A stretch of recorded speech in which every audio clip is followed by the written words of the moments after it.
Sir Shivaji మన సినీ నటులు శివాజీ చేసిన వ్యాఖ్యలపై మీ సమర్థిస్తున్నారా లేకపోతే సమర్థించడం ఏంటి? అంత చెత్తగా మాట్లాడితే ఒక భాష ఏంటి? ఆడవాళ్ళంటే ఏమనుకుంటున్నారు మీరు? మీలో ఉన్నది బయట వస్తుంది. అదేంటా మాటలు, అదేంటా అహంకారం, అదేంటి ఆడాళ్ళని ఈడితరని? ఇవాళ ఆడవాళ్ళకి అన్యాయం ఎవరి నుంచి జరుగుతుంది? మగాళ్ళే కదా, తరతరాలుగా మనమే చేస్తున్నారు కదా. మీరు ఒక వేదిక మీద మాట్లాడుతున్నప్పుడు మీకు ఉండాలి.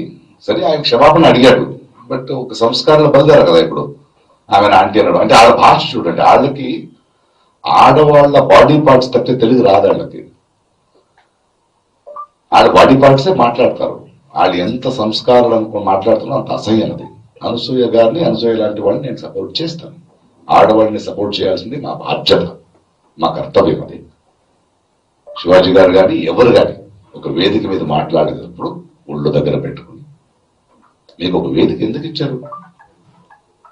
మీకు భిన్నాభిప్రాయాలు ఉండొచ్చు. భిన్నాభిప్రాయాలు ఎలా చెప్పాలి? ఏ మాటలతో చెప్పాలి? భాష అది, తెలుగు భాష అది కాదు కదా. ఆయన ఇప్పుడు సారీ చెప్పాడు, బట్ మిగతా వాళ్ళు వదలరు. అది స్టార్ట్ అవుతుంది. ఇప్పుడే ట్వీట్ చేశారు అనసూయగా, నువ్వు స్ట్రాంగ్ గా ఉండు. ఆ సంస్కారాల అసహ్యం తెలుస్తుంది నాకు. నన్ను అదే తిడుతుంటారు. ప్రకాష్ రాజు గారు మీరు ఎందుకు మాట్లాడరాళ్ళు? అమ్మని లాక్తారు, చెల్లిని లాక్తారు, కూతురు లాక్తారు, అంతే. వాళ్ళ బ్రెయిన్ ఎక్కడుందో అక్కడే మాట్లాడతారు వాళ్ళు. ఖచ్చితంగా శివాజీ గారు చెప్పింది తప్పు. ఒక సభ్య సమాజంలో వీ కెనాట్ ఎక్స్పెక్ట్ ఇట్. మీరెవరు చెప్పడానికి? మీ దృష్టి మార్చుకోండి. గిల్లేది ఎవరండి అమ్మాయిని? ఆడవాళ్ళ? మగాళ్లే కదా.